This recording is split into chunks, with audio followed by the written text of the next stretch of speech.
Umar Farooq Vedalai அவர் என்ன கேட்குறாருன்னு கேட்டால், தொழுகைக்கு பிறகு துவா செய்யும்போது 2 கைகளையும் எவ்வாறு வைக்க வேண்டும் என்று ஹதீஸ் அடிப்படையில் விளக்கம் சொன்னீர்கள். அல்ஹம்துலில்லாஹ். பாங்கிற்கு பிறகு துவா செய்யும் போதும் மற்றும் கழிப்பறையில் வெளியில் சொல்லும்போது, சாப்பாட்டிற்கு முன்பு, சாப்பாட்டிற்கு பின்பு, தூங்கும்போது, தூங்கி எழுந்த பிறகு, சைத்தான பாதுகாப்பு தேடும் பொழுது, இன்னும் பல இடங்களில் நம்ம துவா செய்கிறோம். அந்த நேரத்திலெல்லாம் கையை உயர்த்தி துவா செய்யணுமான்னு கேட்குறாரு.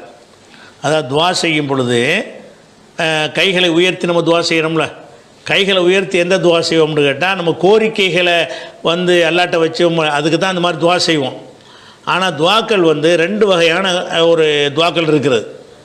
அந்த துவாக்களில் நம்முடைய தேவைகளை முறையிடுவதற்காக நம்மளாக செய்யக்கூடிய அந்த துவாக்களுக்கு இறைவன்கிட்ட கையேந்தி என்ன செய்யணும், கையேந்தி துவா செய்யலாம். அது அத்தஹியாத்தில் இருந்துக்கிட்டு இருந்தால் அந்த இருப்பில் இருந்து கொண்டு துவா செய்யலாம். சஜிதாவில் இருந்தீங்கன்னா சஜிதாவுடைய நிலையில் இருந்துக்கிட்டு துவா செய்யலாம். தொழுகைக்கு வெளியே இருந்தீங்கன்னா கையை ஏந்தி என்ன செய்யலாம், துவா செய்யலாம். இதெல்லாம் என்னன்னு கேட்டால், நம்முடைய தேவைகளை அல்லாட்ட கேட்கும் பொழுது ஹம்து சலவாத்து இதெல்லாம் சொல்லி அப்புறம் துவா சொல்லி அல்லாட்ட கோரிக்கை வைக்கிறது, அது ஒரு வகையான துவா.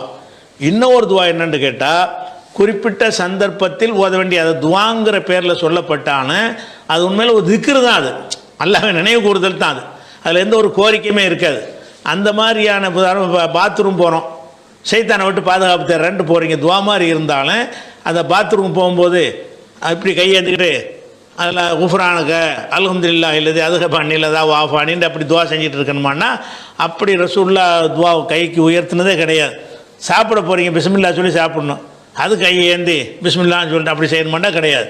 இதெல்லாம் அந்த சந்தர்ப்பத்தில் செய்ய வேண்டிய திக்ருகள். அது துவாங்கிற பேரில் சொல்லப்பட்டாலும் ஒரு சந்தர்ப்பத்தில் இப்போ மேட்டில் ஏறும்போது, பள்ளத்தில் இறங்கும்போது, பள்ளிவாசலில் போகும்போது, பள்ளிவாசலை விட்டு வெளியேறும்போது, கடத்தல் நடக்கும் பொழுது அப்படிங்கிற மாதிரியான துவாக்கள் இருக்குது.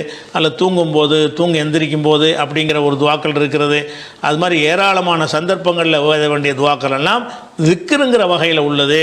அதுக்கு ஹம்து சலவாத்தெல்லாம் ஓதி கையை உயர்த்தி அப்படி ரசூலுல்லாஹ் சொன்னதாக என்ன செய்யலை, ஒரு ஆதாரம் கிடையாது. அது தேவை. அதில் நபிகள் நாயகம் ஸல்லல்லாஹு அலைஹி வஸல்லம் அவர்கள் இது போன்ற துவாக்களுக்கு கைகளை உயர்த்தியதாக எந்த ஒரு ஆதாரமும் இல்லை என்ற அடிப்படையில் நம்ம வச்சிட வேண்டியதான்.